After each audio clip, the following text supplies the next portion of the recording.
श्रीपञ्चमुखी हनुमत्कवचम्। ॐ श्रीपञ्चवदनायाञ्जनेयाय नमः। ॐ अस्य श्री पञ्चमुखहनुमन्मन्त्रस्य ब्रह्मा ऋषिः, गायत्री छन्दः, पञ्चमुखविराट् हनुमान् देवता, ह्रीं बीजं, श्रीं शक्तिः, क्रौं कीलकं, क्रूं कवचं, क्रैं अस्त्राय फट् इति दिग्बन्धः। श्रीगरुड उवाच अथ ध्यानं प्रवक्ष्यामि शृणु सर्वाङ्गसुन्दरी। यत्कृतं देवदेवेन ध्यानं हनुमतः प्रियं। पञ्चवक्त्रं महाभीमं त्रिपञ्चनयनैर्युतं, बाहुभिर्दशभिर्युक्तं सर्वकामार्थसिद्धिदं। पूर्वं तु वानरं वक्त्रं कोटिसूर्यसमप्रभं, दंष्ट्राकरालवदनं भ्रुकुटीकुटिलेक्षणम्। अस्यैव दक्षिणं वक्त्रं नारसिंहं महाद्भुतम्, अत्युग्रतेजवपुषं भीषणं भयनाशनम्। पश्चिमं गारुणं वक्त्रं वक्रतुण्डं महाबलं, सर्वनागप्रशमनं विषभूतादिक्रन्तनम्। उत्तरं सौकरं वक्त्रं कृष्णं दीप्तं नभोपमं, पातालसिंहवेताल ज्वररोगादिकृन्तनम्। ऊर्ध्वं हयाननं घोरं दानवान्तकरं परं, येन वक्त्रेण विप्रेन्द्र तारकाख्यं महासुरं। जघान शरणं तत्स्यात् सर्वशत्रुहरं परं, ध्यात्वा पञ्चमुखं रुद्रं हनुमन्तं दयानिधिं। खड्गं त्रिशूलं खड्वाङ्गं पाशमङ्कुशपर्वतं, मुष्टिं कौमोदकीं वृक्षं धारयन्तं कमण्डलुं। भिन्दिपालं ज्ञानमुद्रां दशभिरमुनिपुङ्गवम्, एतान्यायुधजालानि धारयन्तं भजाम्यहम्। प्रेतासनोपविष्टं तं सर्वाभरणभूषितं, दिव्यमाल्याम्बरधरं दिव्यगन्धानुलेपनं। सर्वाश्चर्यमयं देवं हनुमद्विश्वतोमुखं, पञ्चास्यमच्युतमनेकविचित्रवर्ण वक्त्रं शशाङ्कशिखरं कपिराजवर्यं। पीताम्बरादिमुकुटैरुपशोभिताङ्गं, पिङ्गाक्षमाद्यमनिशं मनसा स्मरामि। मर्कटेशं महोत्साहं सर्वशत्रुहरं परं, शत्रुसंहर मां रक्ष श्रीमन्नापदमुद्धर। ॐ हरिमर्कटमर्कटमन्त्रमिदं परिलिख्यति लिख्यति वामतले। यदि नश्यति नश्यति शत्रुकुलं, यदि मुञ्चति मुञ्चति वामलता। ॐ हरिमर्कटाय स्वाहा। ॐ नमो भगवते पञ्चवदनाय पूर्वकपिमुखाय सकलशत्रुसंहारकाय स्वाहा। ॐ नमो भगवते पञ्चवदनाय दक्षिणमुखाय करालवदनाय नरसिंहाय सकलभूतप्रमथनाय स्वाहा। ॐ नमो भगवते पञ्चवदनाय पश्चिममुखाय गरुडाननाय सकलविषहराय स्वाहा। ॐ नमो भगवते पञ्चवदनायोत्तरमुखायादिवाराहाय सकलसम्पत्कराय स्वाहा।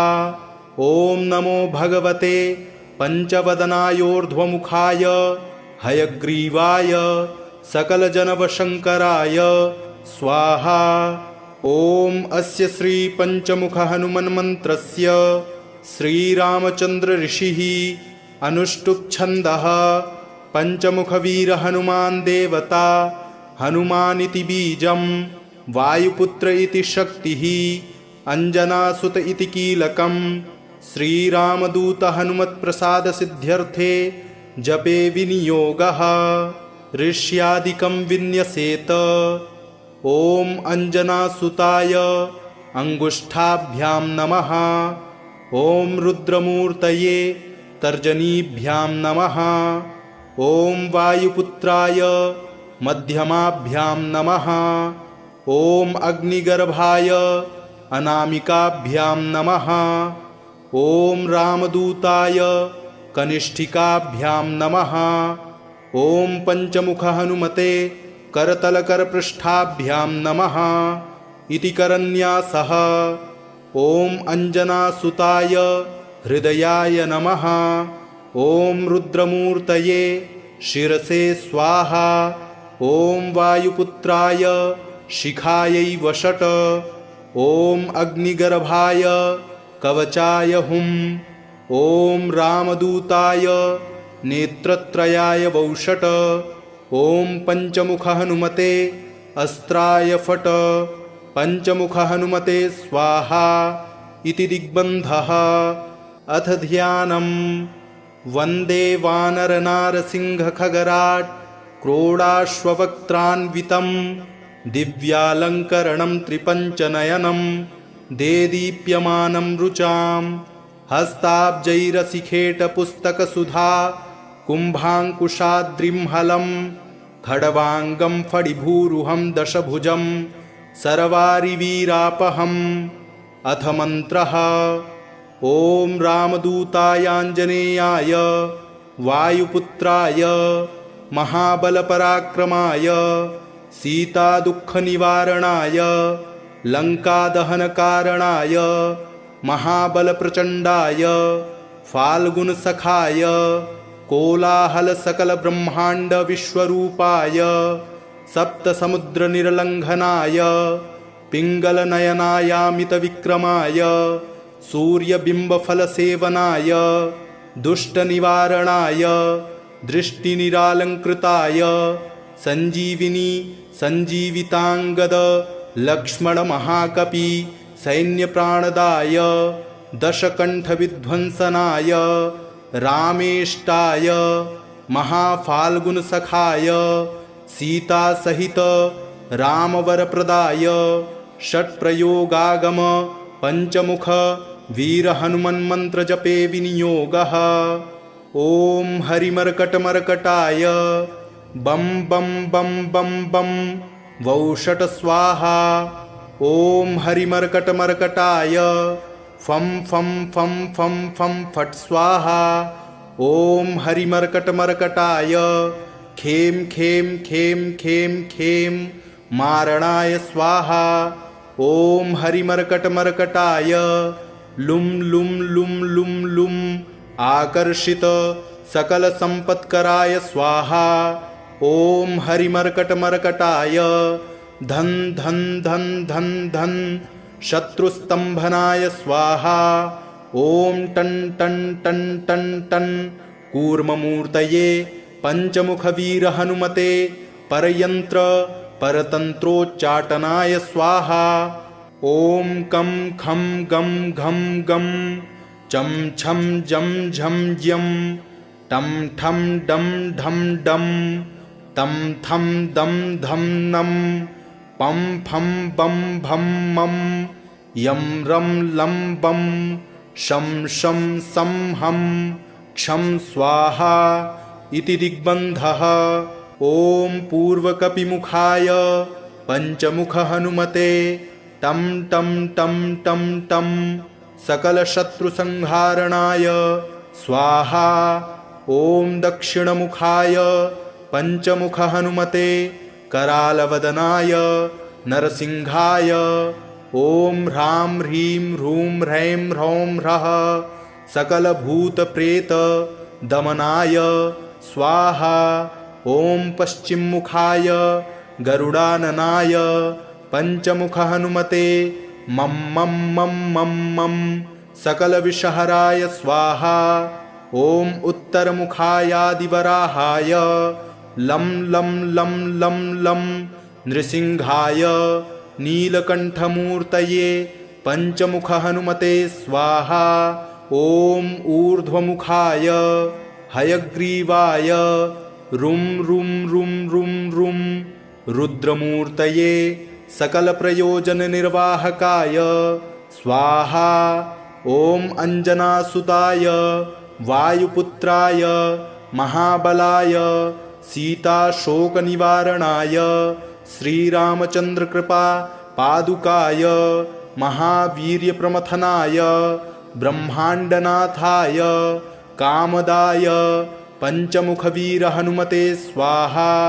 भूतप्रेतपिशाच ब्रह्मराक्षस शाकिनी डाकिन्यन्तरिक्ष ग्रह परयन्त्र परतन्त्रोच्चाटनाय स्वाहा। सकलप्रयोजननिर्वाहकाय पञ्चमुखवीरहनुमते श्रीरामचन्द्रवरप्रदाय जं जं जं जं जं स्वाहा। इदं कवचं पठित्वा तु महाकवचं पठेन्नरः एकवारं जपेत् स्तोत्रं सर्वशत्रुनिवारणं द्विवारं तु पठेन्नित्यं पुत्रपौत्रप्रवर्धनं त्रिवारं च पठेन्नित्यं सर्वसम्पत्करं शुभं चतुर्वारं पठेन्नित्यं सर्वरोगनिवारणं पञ्चवारं पठेन्नित्यं सर्वलोकवशङ्करं षड्वारं पठेन्नित्यं सर्वदेववशङ्करं सप्तवारं पठेन्नित्यं सर्वसौभाग्यदायकम् अष्टवारं पठेन्नित्यं मिष्टकामार्थसिद्धिदं नववारं पठेन्नित्यं राजभोगमवाप्नुयात् दशवारं पठेन्नित्यं त्रैलोक्यज्ञानदर्शनं रुद्रावृत्तिं पठेन्नित्यं सर्वसिद्धिर्भवेद्ध्रुवं निर्बलो रोगयुक्तश्च महाव्याध्यादिपीडितः कवचस्मरणेनैव महाबलमवाप्नुयात्। ॐ श्रीपञ्चवदनायाञ्जनेयाय नमः। ॐ अस्य श्री पञ्चमुखहनुमन्मन्त्रस्य ब्रह्मा ऋषिः गायत्री छन्दः पञ्चमुखविराट् हनुमान् देवता ह्रीं बीजं श्रीं शक्तिः क्रौं कीलकं क्रूं कवचं क्रैं अस्त्राय फट् इति दिग्बन्धः। श्रीगरुड उवाच अथ ध्यानं प्रवक्ष्यामि शृणु सर्वाङ्गसुन्दरी यत्कृतं देवदेवेन ध्यानं हनुमतः प्रियं पञ्चवक्त्रं महाभीमं त्रिपञ्चनयनैर्युतं बाहुभिर्दशभिर्युक्तं सर्वकामार्थसिद्धिदं पूर्वं तु वानरं वक्त्रं कोटिसूर्यसमप्रभं दंष्ट्राकरालवदनं भ्रुकुटीकुटिलेक्षणम् अस्यैव दक्षिणं वक्त्रं नारसिंहं महाद्भुतम् अत्युग्रतेजवपुषं भीषणं भयनाशनं पश्चिमं गारुणं वक्त्रं वक्रतुण्डं महाबलं सर्वनागप्रशमनं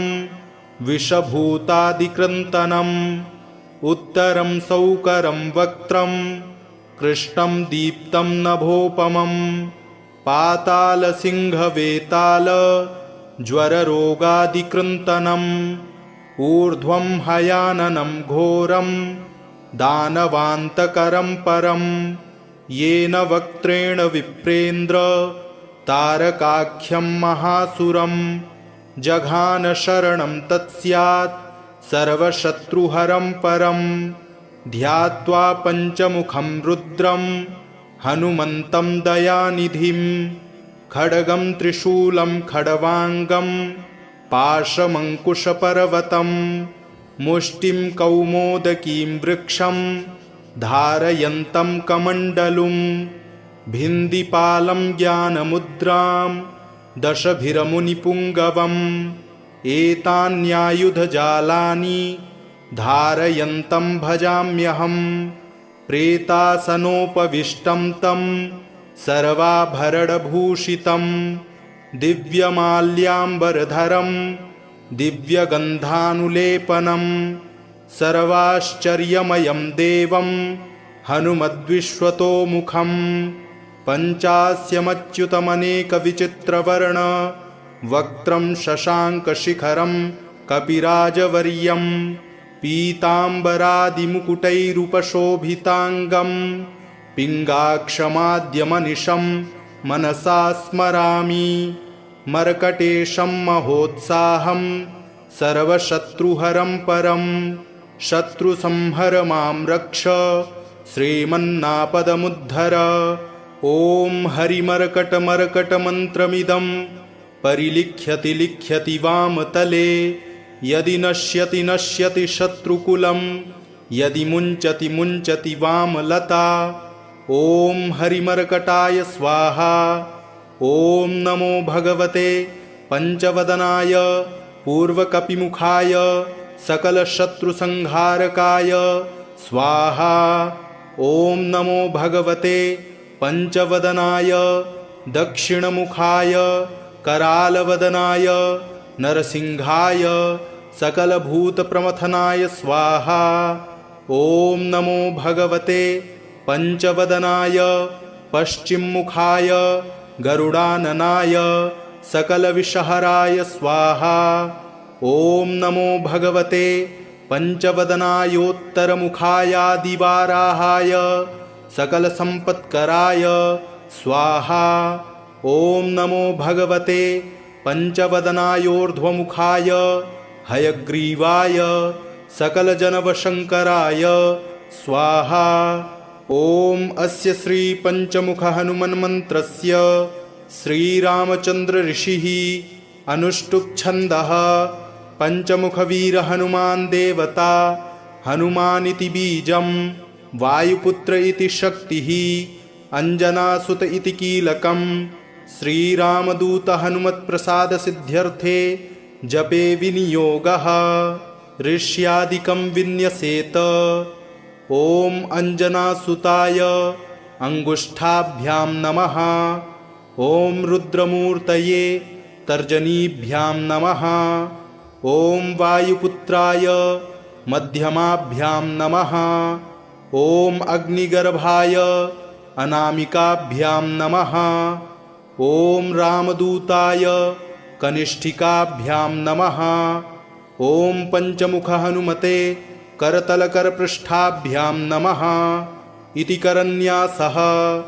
ॐ अञ्जनासुताय हृदयाय नमः।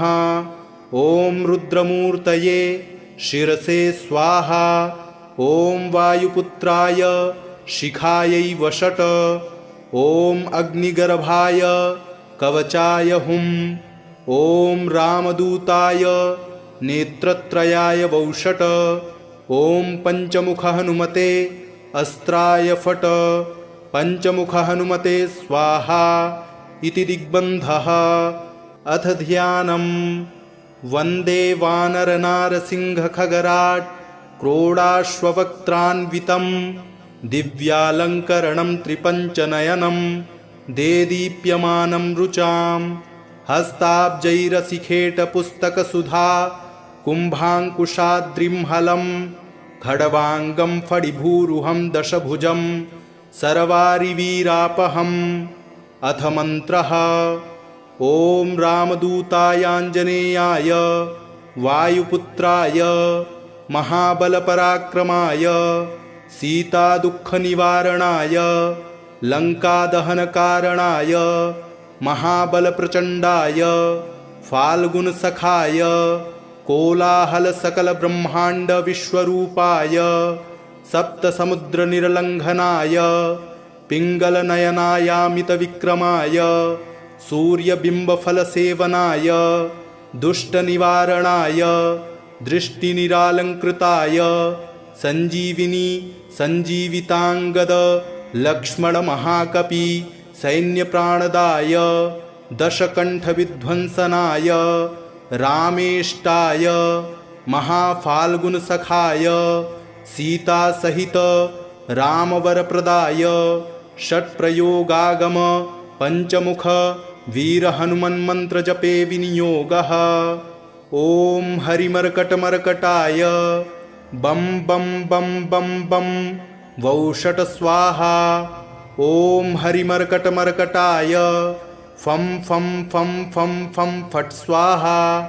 ॐ हरिमर्कटमर्कटाय खें खें खें खें खें मारणाय स्वाहा।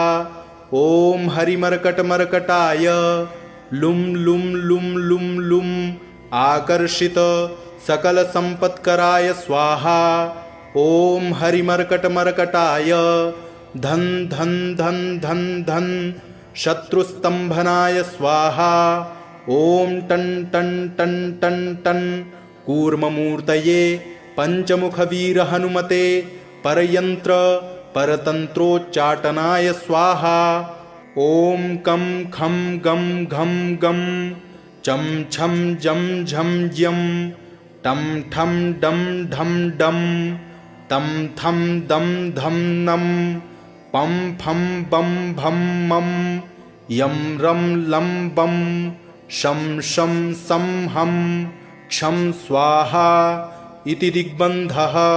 ॐ पूर्वकपिमुखाय पञ्चमुखहनुमते टं टं टं टं टं सकलशत्रुसंहारणाय स्वाहा। ॐ दक्षिणमुखाय पञ्चमुखहनुमते करालवदनाय नरसिंहाय ॐ ह्रां ह्रीं ह्रूं ह्रैं ह्रौं ह्रः सकलभूतप्रेतदमनाय स्वाहा। ॐ पश्चिममुखाय गरुडाननाय पञ्चमुखहनुमते मं मं मं मं मं सकलविषहराय स्वाहा। ॐ उत्तरमुखायादिवराहाय लं लं लं लं लं नृसिंहाय नीलकण्ठमूर्तये पञ्चमुखहनुमते स्वाहा। ॐ ऊर्ध्वमुखाय हयग्रीवाय रुं रुं रुं रुं रुं रुद्रमूर्तये सकलप्रयोजननिर्वाहकाय स्वाहा। ॐ अञ्जनासुताय वायुपुत्राय महाबलाय सीताशोकनिवारणाय श्रीरामचन्द्रकृपा पादुकाय महावीर्यप्रमथनाय ब्रह्माण्डनाथाय कामदाय पञ्चमुखवीरहनुमते स्वाहा। भूतप्रेतपिशाच ब्रह्मराक्षस शाकिनी डाकिन्यन्तरिक्ष ग्रह परयन्त्र परतन्त्रोच्चाटनाय स्वाहा। सकलप्रयोजननिर्वाहकाय पञ्चमुखवीरहनुमते श्रीरामचन्द्रवरप्रदाय जं जं जं जं जं स्वाहा। इदं कवचं पठित्वा तु महाकवचं पठेन्नरः एकवारं जपेत् स्तोत्रं सर्वशत्रुनिवारणं द्विवारं तु पठेन्नित्यं पुत्रपौत्रप्रवर्धनं त्रिवारं च पठेन्नित्यं सर्वसम्पत्करं शुभं चतुर्वारं पठेन्नित्यं सर्वरोगनिवारणं पञ्चवारं पठेन्नित्यं सर्वलोकवशङ्करं षड्वारं पठेन्नित्यं सर्वदेववशङ्करं सप्तवारं पठेन्नित्यं सर्वसौभाग्यदायकम् अष्टवारं पठेन्नित्यं मिष्टकामार्थसिद्धिदं नववारं पठेन्नित्यं राजभोगमवाप्नुयात् दशवारं पठेन्नित्यं त्रैलोक्यज्ञानदर्शनं रुद्रावृत्तिं पठेन्नित्यं सर्वसिद्धिर्भवेद्ध्रुवं निर्बलो रोगयुक्तश्च महाव्याध्यादिपीडितः कवचस्मरणेनैव महाबलमवाप्नुयात्। ॐ श्रीपञ्चवदनायाञ्जनेयाय नमः। ॐ अस्य श्री पञ्चमुखहनुमन्मन्त्रस्य ब्रह्मा ऋषिः गायत्री छन्दः पञ्चमुखविराट् हनुमान् देवता ह्रीं बीजं श्रीं शक्तिः क्रौं कीलकं क्रूं कवचं क्रैं अस्त्राय फट् इति दिग्बन्धः। श्रीगरुड उवाच अथ ध्यानं प्रवक्ष्यामि शृणु सर्वाङ्गसुन्दरी। यत्कृतं देवदेवेन ध्यानं हनुमतः प्रियं। पञ्चवक्त्रं महाभीमं त्रिपञ्चनयनैर्युतं बाहुभिर्दशभिर्युक्तं सर्वकामार्थसिद्धिदं। पूर्वं तु वानरं वक्त्रं कोटिसूर्यसमप्रभं दंष्ट्राकरालवदनं भ्रुकुटीकुटिलेक्षणम्। अस्यैव दक्षिणं वक्त्रं नारसिंहं महाद्भुतम् अत्युग्रतेजवपुषं भीषणं भयनाशनम्। पश्चिमं गारुणं वक्त्रं वक्रतुण्डं महाबलं सर्वनागप्रशमनं विषभूतादिक्रन्तनम्। उत्तरं सौकरं वक्त्रं कृष्णं दीप्तं नभोपमं पातालसिंहवेताल ज्वररोगादिकृन्तनम्। ऊर्ध्वं हयाननं घोरं दानवान्तकरं परं येन वक्त्रेण विप्रेन्द्र तारकाख्यं महासुरं। जघान शरणं तत्स्यात् सर्वशत्रुहरं परं ध्यात्वा पञ्चमुखं रुद्रं हनुमन्तं दयानिधिं। खड्गं त्रिशूलं खड्वाङ्गं पाशमङ्कुशपर्वतं मुष्टिं कौमोदकीं वृक्षं धारयन्तं कमण्डलुं। भिन्दिपालं ज्ञानमुद्रां दशभिरमुनिपुङ्गवम् एतान्यायुधजालानि धारयन्तं भजाम्यहं। प्रेतासनोपविष्टं तं सर्वाभरणभूषितं दिव्यमाल्याम्बरधरं दिव्यगन्धानुलेपनं सर्वाश्चर्यमयं देवं हनुमद्विश्वतोमुखं। पञ्चास्यमच्युतमनेकविचित्रवर्ण वक्त्रं शशाङ्कशिखरं कपिराजवर्यं पीताम्बरादिमुकुटैरुपशोभिताङ्गं पिङ्गाक्षमाद्यमनिशं मनसा स्मरामि। मर्कटेशं महोत्साहं सर्वशत्रुहरं परं शत्रुसंहर मां रक्ष श्रीमन्नापदमुद्धर।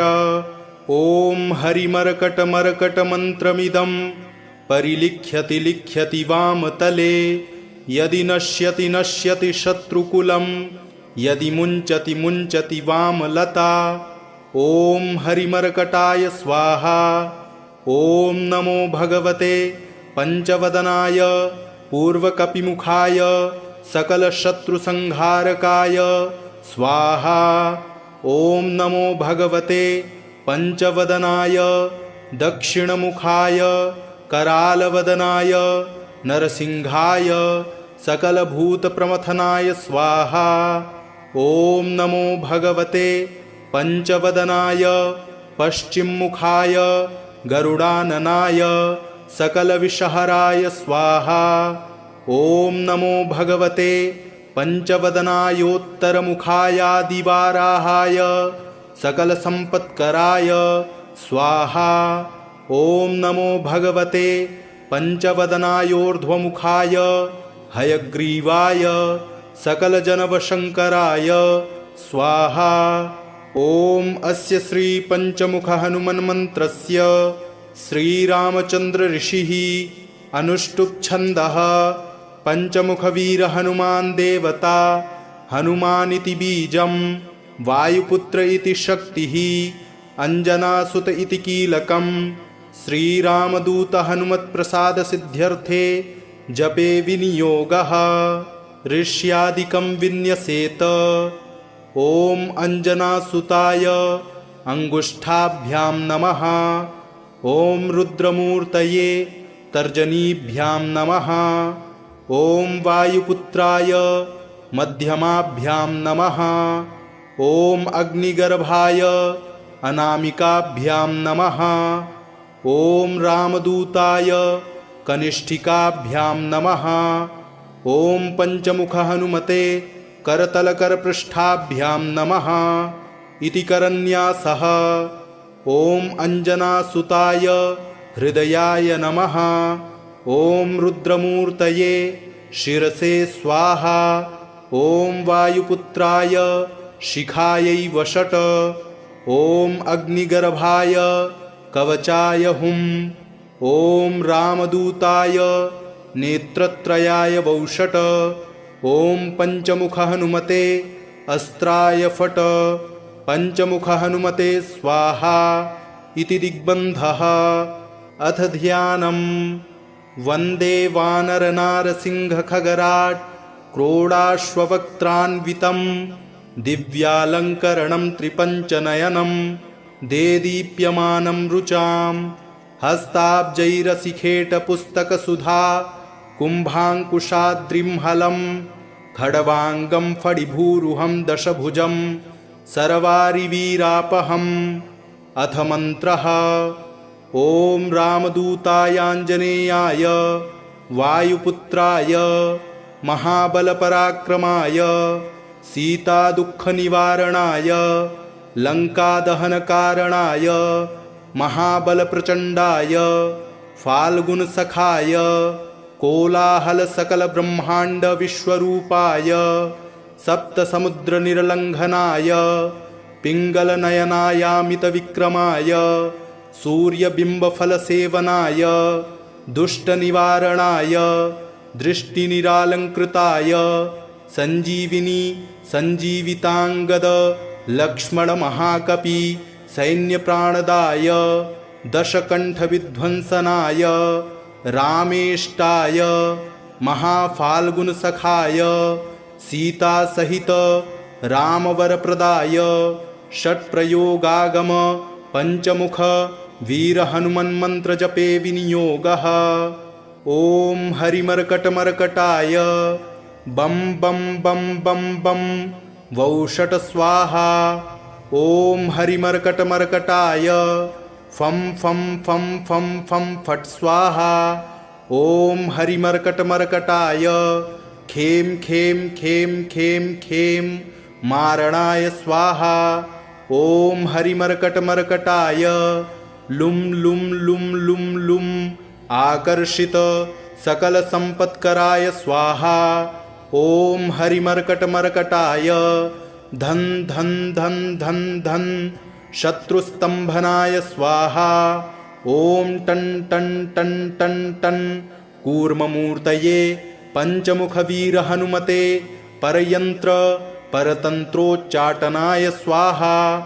ॐ कं खं गं घं गं चं छं जं झं यं टं ठं डं ढं डं तं थं दं धं नं पं फं बं भं मं यं रं लं बं शं शं सं हं क्षं स्वाहा इति दिग्बन्धः। ॐ पूर्वकपिमुखाय पञ्चमुखहनुमते टं टं टं टं टं सकलशत्रुसंहारणाय स्वाहा। ॐ दक्षिणमुखाय पञ्चमुखहनुमते करालवदनाय नरसिंहाय ॐ ह्रां ह्रीं ह्रूं ह्रैं ह्रौं ह्रः सकलभूतप्रेतदमनाय स्वाहा। ॐ पश्चिममुखाय गरुडाननाय पञ्चमुखहनुमते मं मं मं मं मं सकलविषहराय स्वाहा। ॐ उत्तरमुखायादिवराहाय लं लं लं लं लं नृसिंहाय नीलकण्ठमूर्तये पञ्चमुखहनुमते स्वाहा। ॐ ऊर्ध्वमुखाय हयग्रीवाय रुं रुं रुं रुं रुं रुद्रमूर्तये सकलप्रयोजननिर्वाहकाय स्वाहा। ॐ अञ्जनासुताय वायुपुत्राय महाबलाय सीताशोकनिवारणाय श्रीरामचन्द्रकृपा पादुकाय महावीर्यप्रमथनाय ब्रह्माण्डनाथाय कामदाय पञ्चमुखवीरहनुमते स्वाहा। भूतप्रेतपिशाच ब्रह्मराक्षस शाकिनी डाकिन्यन्तरिक्ष ग्रह परयन्त्र परतन्त्रोच्चाटनाय स्वाहा। सकलप्रयोजननिर्वाहकाय पञ्चमुखवीरहनुमते श्रीरामचन्द्रवरप्रदाय जं जं जं जं जं स्वाहा। इदं कवचं पठित्वा तु महाकवचं पठेन्नरः एकवारं जपेत् स्तोत्रं सर्वशत्रुनिवारणं। द्विवारं तु पठेन्नित्यं पुत्रपौत्रप्रवर्धनं। त्रिवारं च पठेन्नित्यं सर्वसम्पत्करं शुभं। चतुर्वारं पठेन्नित्यं सर्वरोगनिवारणं। पञ्चवारं पठेन्नित्यं सर्वलोकवशङ्करं। षड्वारं पठेन्नित्यं सर्वदेववशङ्करं। सप्तवारं पठेन्नित्यं सर्वसौभाग्यदायकम्। अष्टवारं पठेन्नित्यं मिष्टकामार्थसिद्धिदम्। नववारं पठेन्नित्यं राजभोगमवाप्नुयात्। दशवारं पठेन्नित्यं त्रैलोक्यज्ञानदर्शनं। रुद्रावृत्तिं पठेन्नित्यं सर्वसिद्धिर्भवेद्ध्रुवं। निर्बलो रोगयुक्तश्च महाव्याध्यादिपीडितः कवचस्मरणेनैव महाबलमवाप्नुयात्। ॐ श्रीपञ्चवदनायाञ्जनेयाय नमः। ॐ अस्य श्री पञ्चमुखहनुमन्मन्त्रस्य ब्रह्मा ऋषिः गायत्री छन्दः पञ्चमुखविराट् हनुमान् देवता। ह्रीं बीजं श्रीं शक्तिः क्रौं कीलकं क्रूं कवचं क्रैं अस्त्राय फट् इति दिग्बन्धः। श्रीगरुड उवाच अथ ध्यानं प्रवक्ष्यामि शृणु सर्वाङ्गसुन्दरी। यत्कृतं देवदेवेन ध्यानं हनुमतः प्रियं। पञ्चवक्त्रं महाभीमं त्रिपञ्चनयनैर्युतं। बाहुभिर्दशभिर्युक्तं सर्वकामार्थसिद्धिदं। पूर्वं तु वानरं वक्त्रं कोटिसूर्यसमप्रभं। दंष्ट्राकरालवदनं भ्रुकुटीकुटिलेक्षणम्। अस्यैव दक्षिणं वक्त्रं नारसिंहं महाद्भुतम्। अत्युग्रतेजवपुषं भीषणं भयनाशनं। पश्चिमं गारुणं वक्त्रं वक्रतुण्डं महाबलं। सर्वनागप्रशमनं विषभूतादिक्रन्तनं। उत्तरं सौकरं वक्त्रं कृष्णं दीप्तं नभोपमं। पातालसिंहवेताल ज्वररोगादिकृन्तनम्। ऊर्ध्वं हयाननं घोरं दानवान्तकरं परं। येन वक्त्रेण विप्रेन्द्र तारकाख्यं महासुरं। जघान शरणं तत्स्यात् सर्वशत्रुहरं परं। ध्यात्वा पञ्चमुखं रुद्रं हनुमन्तं दयानिधिं। खड्गं त्रिशूलं खड्वाङ्गं पाशमङ्कुशपर्वतं। मुष्टिं कौमोदकीं वृक्षं धारयन्तं कमण्डलुं। भिन्दिपालं ज्ञानमुद्रां दशभिरमुनिपुङ्गवम्। एतान्यायुधजालानि धारयन्तं भजाम्यहं। प्रेतासनोपविष्टं तं सर्वाभरणभूषितं। दिव्यमाल्याम्बरधरं दिव्यगन्धानुलेपनं। सर्वाश्चर्यमयं देवं हनुमद्विश्वतोमुखं। पञ्चास्यमच्युतमनेकविचित्रवर्ण वक्त्रं शशाङ्कशिखरं कपिराजवर्यं। पीताम्बरादिमुकुटैरुपशोभिताङ्गं पिङ्गाक्षमाद्यमनिशं मनसा स्मरामि मर्कटेशं महोत्साहं सर्वशत्रुहरं परं शत्रुसंहर मां रक्ष श्रीमन्नापदमुद्धर। ॐ हरिमर्कटमर्कटमन्त्रमिदं परिलिख्यति लिख्यति वामतले यदि नश्यति नश्यति शत्रुकुलं यदि मुञ्चति मुञ्चति वामलता। ॐ हरिमर्कटाय स्वाहा। ॐ नमो भगवते पञ्चवदनाय पूर्वकपिमुखाय सकलशत्रुसंहारकाय स्वाहा। ॐ नमो भगवते पञ्चवदनाय दक्षिणमुखाय करालवदनाय नरसिंहाय सकलभूतप्रमथनाय स्वाहा। ॐ नमो भगवते पञ्चवदनाय पश्चिममुखाय गरुडाननाय सकलविषहराय स्वाहा। ॐ नमो भगवते पञ्चवदनायोत्तरमुखायादिवाराहाय सकलसम्पत्कराय स्वाहा। ॐ नमो भगवते पञ्चवदनायोर्ध्वमुखाय हयग्रीवाय सकलजनवशङ्कराय स्वाहा। ॐ अस्य श्रीपञ्चमुखहनुमन्मन्त्रस्य श्रीरामचन्द्रऋषिः अनुष्टुप्छन्दः पञ्चमुखवीरहनुमान् देवता हनुमानिति बीजं वायुपुत्र इति शक्तिः अञ्जनासुत इति कीलकं श्रीरामदूत हनुमत्प्रसादसिद्ध्यर्थे जपे विनियोगः ऋष्यादिकं विन्यसेत।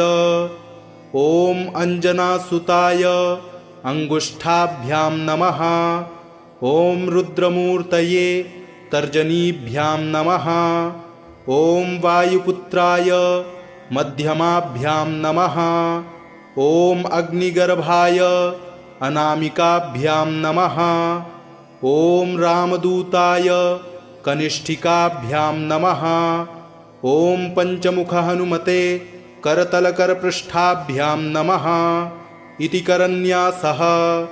ॐ अञ्जनासुताय हृदयाय नमः। ॐ रुद्रमूर्तये शिरसे स्वाहा। ॐ वायुपुत्राय शिखायै वषट्। ॐ अग्निगर्भाय कवचाय हुं। ॐ रामदूताय नेत्रत्रयाय वौषट्। ॐ पञ्चमुखहनुमते अस्त्राय फट्। पञ्चमुखहनुमते स्वाहा इति दिग्बन्धः। अथ ध्यानम्। वन्दे वानरनारसिंहखगराट् क्रोडाश्ववक्त्रान्वितं दिव्यालङ्करणं त्रिपञ्चनयनं देदीप्यमानं रुचां हस्ताब्जैरसिखेटपुस्तकसुधा कुम्भाङ्कुशाद्रिंहलं खड्वाङ्गं फणिभूरुहं दशभुजं सर्वारिवीरापहम्। अथ मन्त्रः। ॐ रामदूतायाञ्जनेयाय वायुपुत्राय महाबलपराक्रमाय सीतादुःखनिवारणाय लङ्कादहनकारणाय महाबलप्रचण्डाय फाल्गुनसखाय कोलाहलसकलब्रह्माण्डविश्वरूपाय सप्तसमुद्रनिर्लङ्घनाय पिङ्गलनयनायामितविक्रमाय सूर्यबिम्बफलसेवनाय दुष्टनिवारणाय दृष्टिनिरालङ्कृताय सञ्जीविनी सञ्जीविताङ्गद लक्ष्मणमहाकपि सैन्यप्राणदाय दशकण्ठविध्वंसनाय रामेष्टाय महाफाल्गुनसखाय सीतासहित रामवरप्रदाय षट्प्रयोगागम पञ्चमुख वीरहनुमन्मन्त्रजपे विनियोगः। ॐ हरिमर्कटमर्कटाय बं बं बं बं बं वौषट स्वाहा। ॐ हरिमर्कटमर्कटाय फं फं फं फं फं फट् स्वाहा। ॐ हरिमर्कटमर्कटाय खें खें खें खें खें मारणाय स्वाहा। ॐ हरिमर्कटमर्कटाय लुं लुं लुं लुं लुं आकर्षित सकलसम्पत्कराय स्वाहा। ॐ हरिमर्कटमर्कटाय धन धन धन धन धन शत्रुस्तंभनाय स्वाहा। ॐ टन टन टन टन टन कूर्ममूर्तये पंचमुखवीर हनुमते परयंत्र परतंत्रोच्चाटनाय स्वाहा।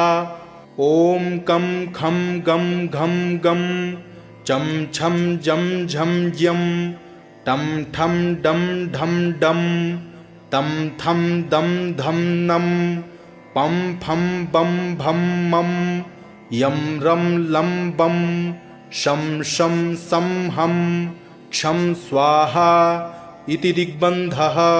ॐ पूर्वकपिमुखाय पंचमुख हनुमते टं टं टं टं टं सकलशत्रुसंहारणाय स्वाहा। ॐ दक्षिणमुखाय पंचमुख हनुमते करालवदनाय नरसिंहाय ॐ ह्रां ह्रीं ह्रूं ह्रैं ह्रौं ह्रः सकलभूतप्रेत दमनाय स्वाहा। ॐ पश्चिममुखाय गरुडाननाय पंचमुख हनुमते मं मं मं मं मं सकलविषहराय स्वाहा। ॐ उत्तरमुखायादिवराहाय लं लं लं लं लं नृसिंहाय नीलकण्ठमूर्तये पंचमुख हनुमते स्वाहा। ॐ ऊर्ध्वमुखाय हयग्रीवाय रुं रुं रुं रुं रुं रुद्रमूर्तये सकलप्रयोजननिर्वाहकाय स्वाहा। ॐ अञ्जनासुताय वायुपुत्राय महाबलाय सीताशोकनिवारणाय श्रीरामचन्द्रकृपा पादुकाय महावीर्यप्रमथनाय ब्रह्माण्डनाथाय कामदाय पंचमुखवीर हनुमते स्वाहा। भूतप्रेतपिशाच ब्रह्मराक्षस शाकिनी डाकिन्यन्तरिक्ष ग्रह परयंत्र परतंत्रोच्चाटनाय स्वाहा। सकलप्रयोजननिर्वाहकाय पंचमुखवीर हनुमते श्रीरामचन्द्रवरप्रदाय जं जं जं जं जं स्वाहा। इदं कवचं पठित्वा तु महाकवचं पठेन्नरः एकवारं जपेत् स्तोत्रं सर्वशत्रुनिवारणं द्विवारं तु पठेन्नित्यं पुत्रपौत्रप्रवर्धनं त्रिवारं च पठेन्नित्यं सर्वसम्पत्करं शुभं चतुर्वारं पठेन्नित्यं सर्वरोगनिवारणं पंचवारं पठेन्नित्यं सर्वलोकवशङ्करं षड्वारं पठेन्नित्यं सर्वदेववशङ्करं सप्तवारं पठेन्नित्यं सर्वसौभाग्यदायकम् अष्टवारं पठेन्नित्यं मिष्टकामार्थसिद्धिदं नववारं पठेन्नित्यं राजभोगमवाप्नुयात् दशवारं पठेन्नित्यं त्रैलोक्यज्ञानदर्शनं रुद्रावृत्तिं पठेन्नित्यं सर्वसिद्धिर्भवेद्ध्रुवं निर्बलो रोगयुक्तश्च महाव्याध्यादिपीडितः कवचस्मरणेनैव महाबलमवाप्नुयात्। ॐ श्रीपञ्चवदनायाञ्जनेयाय नमः। ॐ अस्य श्री पंचमुख हनुमन्मन्त्रस्य ब्रह्मा ऋषिः गायत्री छन्दः पंचमुख विराट हनुमान् देवता ह्रीं बीजं श्रीं शक्तिः क्रौं कीलकं क्रूं कवचं क्रैं अस्त्राय फट् इति दिग्बन्धः।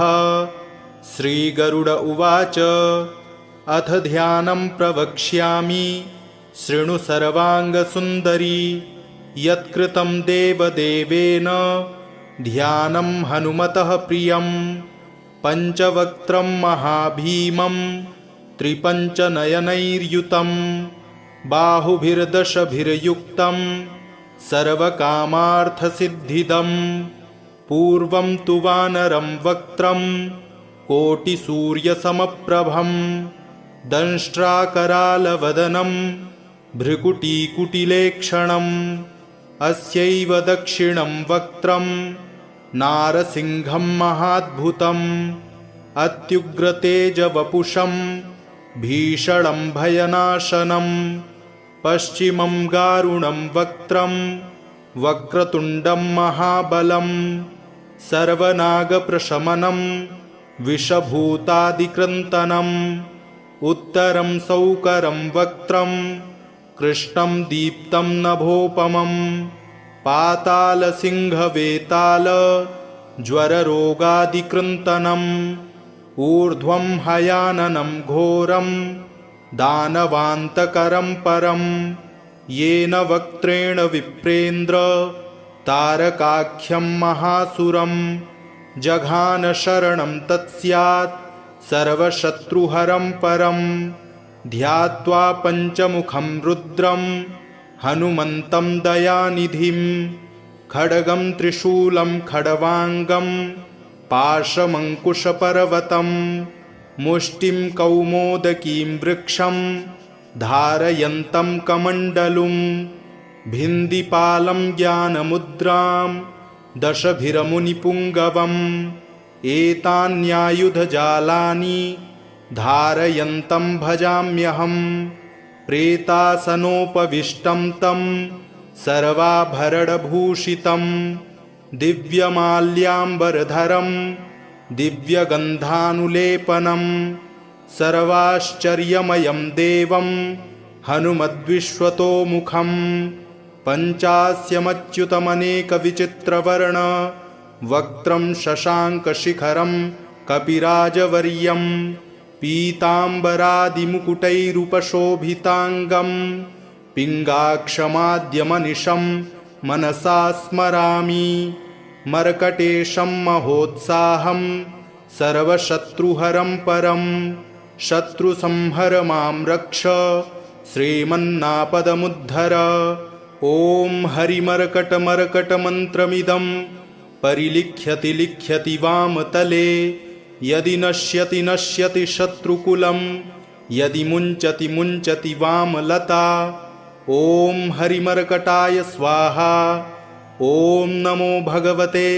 पञ्चवदनाय पूर्वकपिमुखाय सकलशत्रुसंहारकाय स्वाहा ॐ नमो भगवते पञ्चवदनाय दक्षिणमुखाय करालवदनाय नरसिंहाय सकलभूतप्रमथनाय स्वाहा ॐ नमो भगवते पञ्चवदनाय पश्चिममुखाय गरुडाननाय सकलविषहराय स्वाहा ॐ नमो भगवते पञ्चवदनायोत्तरमुखायादिवाराहाय सकलसम्पत्कराय स्वाहा ॐ नमो भगवते पञ्चवदनायोर्ध्वमुखाय हयग्रीवाय सकलजनवशङ्कराय स्वाहा ॐ अस्य श्रीपञ्चमुखहनुमन्मन्त्रस्य श्रीरामचन्द्रऋषिः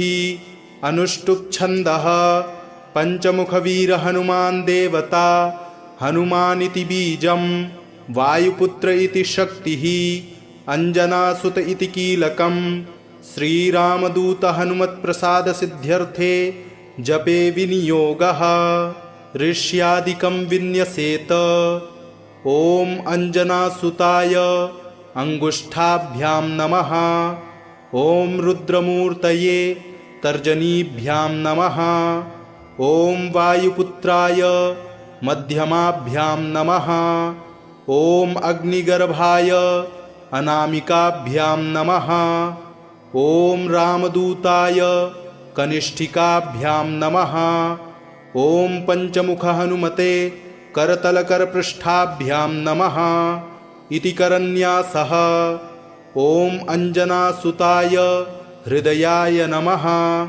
ॐ रुद्रमूर्तये शिरसे स्वाहा ॐ वायुपुत्राय शिखायै वषट्। ॐ अग्निगर्भाय कवचाय हुं। ॐ रामदूताय नेत्रत्रयाय वौषट्। ॐ पंचमुख हनुमते अस्त्राय फट्। पंचमुख हनुमते स्वाहा इति दिग्बन्धः। अथ ध्यानम्। वन्दे वानरनारसिंहखगराट् क्रोडाश्ववक्त्रान्वितं दिव्यालङ्करणं त्रिपञ्चनयनं देदीप्यमानं रुचां हस्ताब्जैरसिखेटपुस्तकसुधा कुम्भाङ्कुशाद्रिं खड्वाङ्गं फणिभूरुहं दशभुजं सर्वारिवीरापहम्। अथ मन्त्रः। ॐ रामदूतायाञ्जनेयाय वायुपुत्राय महाबलपराक्रमाय सीतादुःखनिवारणाय लङ्कादहनकारणाय महाबलप्रचण्डाय फाल्गुनसखाय कोलाहलसकलब्रह्माण्डविश्वरूपाय सप्तसमुद्रनिर्लङ्घनाय पिङ्गलनयनायामितविक्रमाय सूर्यबिम्बफलसेवनाय दुष्टनिवारणाय दृष्टिनिरालङ्कृताय सञ्जीविनी सञ्जीविताङ्गद लक्ष्मणमहाकपि सैन्यप्राणदाय दशकण्ठविध्वंसनाय रामेष्टाय महाफाल्गुनसखाय सीतासहित रामवरप्रदाय षट्प्रयोगागम पंचमुख वीरहनुमन्मन्त्रजपे विनियोगः। ॐ हरिमर्कटमर्कटाय बं बं बं बं बं वौषट स्वाहा। ॐ हरिमर्कटमर्कटाय फं फं फं फं फं फट् स्वाहा। ॐ हरिमर्कटमर्कटाय खें खें खें खें खें मारणाय स्वाहा। ॐ हरिमर्कटमर्कटाय लुं लुं लुं लुं लुं आकर्षित सकलसम्पत्कराय स्वाहा। ॐ हरिमर्कटमर्कटाय धन धन धन धन धन शत्रुस्तम्भनाय स्वाहा। ॐ टन टन टन टन टन कूर्ममूर्तये पंचमुखवीरहनुमते परयन्त्र परतन्त्रोच्चाटनाय स्वाहा। ॐ कं खं गं घं गं चं छं जं झं यं टं ठं डं ढं डं तं थं दं धं नं पं फं बं भं मं यं रं लं बं शं शं सं हं क्षं स्वाहा इति दिग्बन्धः। ॐ पूर्वकपिमुखाय पंचमुख हनुमते टं टं टं टं टं सकलशत्रुसंहारणाय स्वाहा। ॐ दक्षिणमुखाय पंचमुख हनुमते करालवदनाय नरसिंहाय ॐ ह्रां ह्रीं ह्रूं ह्रैं ह्रौं ह्रः सकलभूतप्रेत दमनाय स्वाहा। ॐ पश्चिममुखाय गरुडाननाय पंचमुख हनुमते मं मं मं मं मं सकलविषहराय स्वाहा। ॐ उत्तरमुखायादिवराहाय लं लं लं लं लं नृसिंहाय नीलकण्ठमूर्तये पंचमुख हनुमते स्वाहा।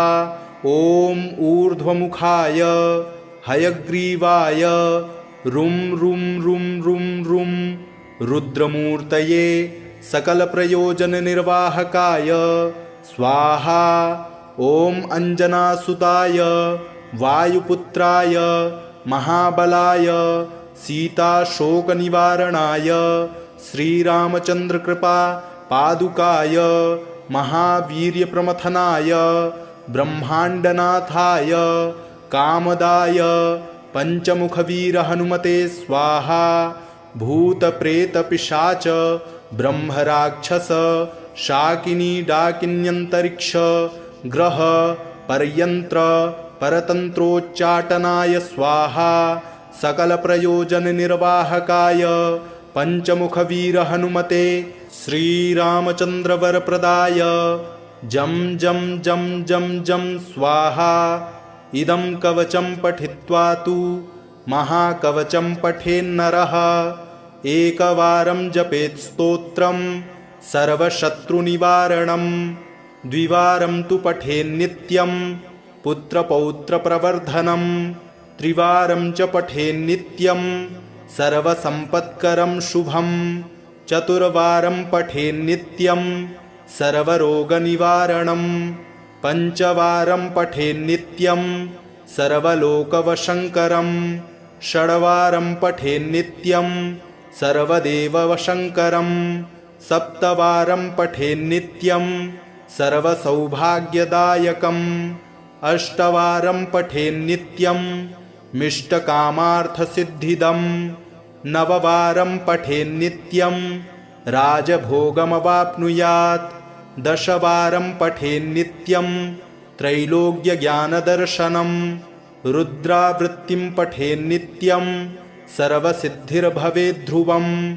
निर्बलो रोगयुक्तश्च महाव्याध्यादिपीडितः कवचस्मरणेनैव महाबलमवाप्नुयात्। इति श्रीपञ्चमुखी हनुमत्कवचं सम्पूर्णम्।